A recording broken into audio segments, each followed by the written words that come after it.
Welcome in, everybody. We're diving into the world of teaching talented and gifted students today. It's quite a niche, isn't it? It really is. But so rewarding. If you're listening, Yeah, you've probably got a heart for it already. definitely. And you probably got this RoleCatcher guide handy too, right? Absolutely. That's your secret weapon right there. We're going to unpack that, give you some pro tips for those interview questions. You ready? Oh yeah, let's do this. Yeah. So the career guide talks about this idea of nurturing talent. What does that really mean, though? I mean, it's not just about giving them harder worksheets, right? No, it's way more than that. It's about, think about it, these kids are wired differently. They've got so much potential, but they often come with unique challenges too, you know? Right, like social and emotional stuff on top of everything else. Exactly. So you're not just a teacher, you're a mentor, a guide. You're helping them navigate this whole other layer of, well, being gifted. Makes sense. Okay, let's get down to the nitty-gritty interviews. This RoleCatcher interview guide has some zingers in it. Like, what inspired you to become a teacher of talented and gifted students? Yeah, I'd be so thrown by that. Where do you even start? Well, first thing, don't panic when you see those open-ended questions. They're not looking for some textbook answer. They want to see your passion, your why. So, like, a story. Yeah, exactly. Tell them about that teacher who made you fall in love with learning, or maybe you've already worked with gifted kids. Tell them about that aha moment, the one that made you think, this is it, this is what I'm meant to do. It's about the feeling, the connection. Okay, I'm getting it. Now, what about the more practical questions? Yeah. Like, what steps do you take to identify and assess the needs of gifted students? I mean, it can't just be about standardized tests, right? Right. Standardized tests, they're just one tiny piece of the puzzle. You've got to show them you understand that giftedness, it's multifaceted. It looks different in every kid. So how do you show that you get it? Okay, so you're thinking observation. Yeah. Right. How they learn, how they think, looking at their work, not just the grade, but how they got there. Yep. And then, boom, you're using a variety of assessments. It's about seeing the whole picture, you know? Not just a test score. So how do you actually lay that out in an answer, though? It seems like a lot to cover. Keep it clear, keep it concise. First I, then I, and finally, this is how I use that information. A roadmap. I like it. Okay, this next one's a biggie. How do you differentiate instruction for gifted students in a mixed ability classroom? It just sounds that complicated. Oh, it definitely can be. It's a balancing act for sure. Yeah. Because you've got these bright sparks in a room full of different learners. Right, and you don't want anyone feeling left behind. Exactly. So what they want to hear is how you're going to challenge those gifted students while still making sure everyone feels supported.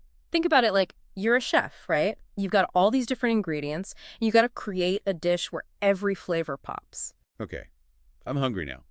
But seriously, what are some strategies that would really impress in an answer like that? Well, you've got your tiered assignments, right? Maybe some flexible grouping where you can put those high flyers together for a bit. Yeah, let them bounce ideas off each other. Exactly. Oh. Don't forget about individual learning contracts. Those are gold. It shows you're willing to really personalize the learning experience. It's all about being adaptable, which, speaking of, that's where a tool like RoleCatcher can really come in handy, right? I mean, being able to tailor your answers to the specific job description. Game changer. Seriously. It's like having a secret weapon. It is. You know. Because you're not just answering the question, you're answering it in a way that speaks directly to what they're looking for. Okay, back to the hot seat. This question feels super important. How do you create a positive learning environment for gifted students?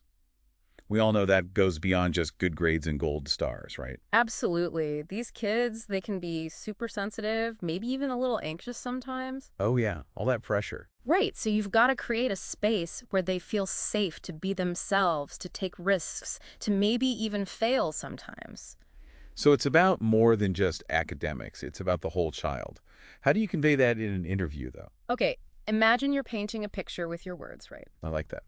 You're describing a classroom where there's open communication. You have regular check-ins with each student. You're building that rapport. You're encouraging them to be curious, to ask questions. And to learn from each other, too. Exactly. Collaboration is huge.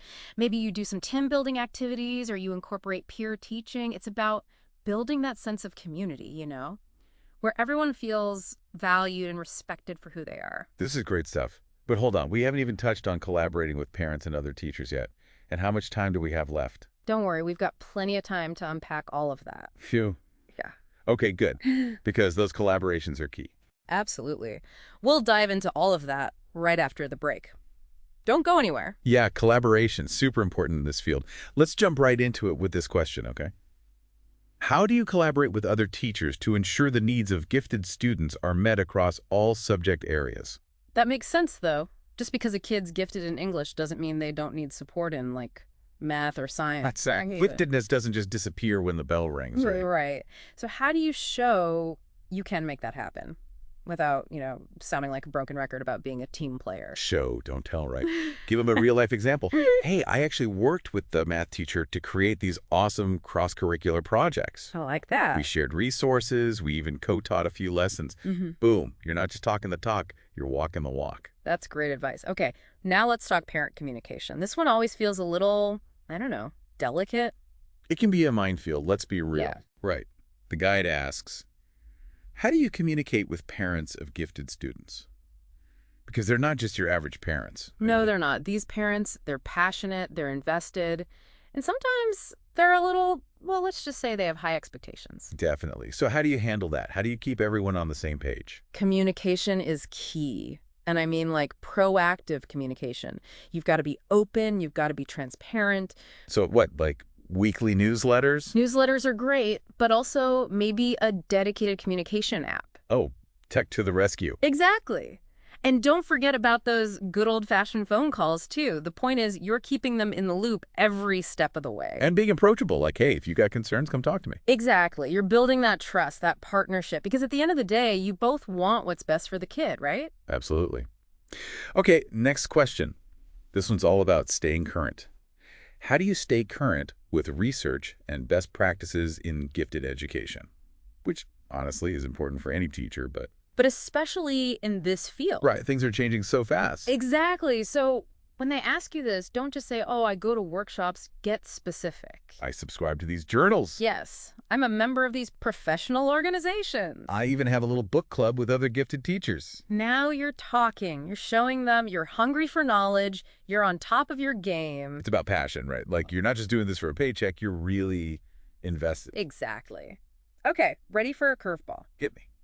How do you address underachievement or disengagement among gifted students? Wait, what? I thought these kids were supposed to be, like, overachievers. You'd think, right. But the truth is, it happens. Sometimes those bright sparks, they just dot dim. And it's our job to figure out why. So what do you do when the gifted kid just isn't living up to their potential? This is where your deep understanding of giftedness comes in. Hmm. Because underachievement, it's not always about ability. Okay, so it could be what? Could be a million things. Maybe they're bored. Maybe they're afraid of failing. Maybe they're perfectionists and they're so scared of not being perfect they don't even try. Wow, that's heavy. It is, but it's our job to figure it out. So when you answer this question, talk about your process. Like, here's what I do when I see a student struggling. Exactly. I have regular check-ins with my students. I observe their behavior. I talk to them. I try to get to the root of what's going on. And then what? You come up with a plan. Exactly. Yeah. Maybe they need more challenging material. Maybe they need a mentor. Maybe they just need someone to believe in them. This is all making so much sense. Okay, what else do we need to cover? Well, we've talked about collaborating with teachers, communicating with parents. Now it's time to talk about self-reflection. Ooh, getting deep. Right. Because at the end of the day, we're all learning and growing here, teachers included. The next question in the guide really gets at that. How do you assess and evaluate the effectiveness of your teaching for gifted students? It's easy to just get caught up in the daily grind, but you've got to be able to step back and say, okay, how am I doing? What's working? What's not? yeah. So how do you actually talk about that in an interview without sounding like you're, I don't know, overthinking it? Honesty is key. Be genuine. Be authentic. Tell them about the specific things you do to get feedback. Like student surveys. Surveys are great, but also look at student work. Are they growing? Are they challenged? Right. It's not just about the grade. It's about the progress. Exactly. And don't be afraid to get feedback from colleagues, too. Maybe you do some peer observations or you have a mentor you trust. It's about having that growth mindset, always looking for ways to improve. Absolutely. And when you're answering this question, it's really powerful to share a specific example, a time when you identified an area where you could do better and the steps you took to improve. It shows you're not afraid to be vulnerable, to learn and grow. Okay, before we wrap things up, I want to touch on the career progression stuff from the career guide. Yeah, good call. There's some really helpful information there about how you can move up in this field. Like, what are some of the different paths you can take? Well, you start out as a classroom teacher, obviously, but as you gain experience, you might find yourself leading professional development workshops for other teachers, mentoring new teachers. Maybe even writing curriculum. Exactly. The guide also talks about the importance of certifications, beyond your regular teaching Oh, license. right, like specializing in gifted education. Exactly. Or even special education, because there can be a lot of overlap there. Those certifications, they show that you're serious about this work, that you've gone the extra mile. It's like leveling up. Okay, last but not least, we've got to talk about RoleCatcher. We've mentioned it throughout this whole deep dive, but for those who are just tuning in, can you give us a quick rundown of how it works? Because honestly, it sounds kind of like magic. It's not magic, it's AI.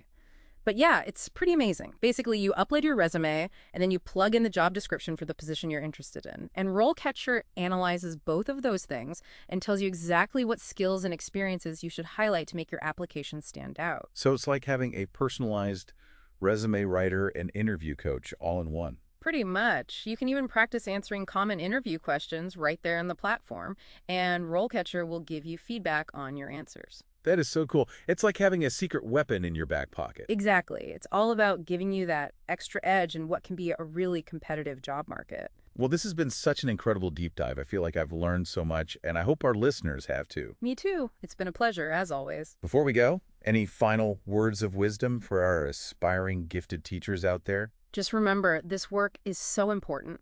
You have the opportunity to make a real difference in the lives of these amazing kids. So go out there, be passionate, be creative, and never stop learning and growing yourselves. Couldn't have said it better myself.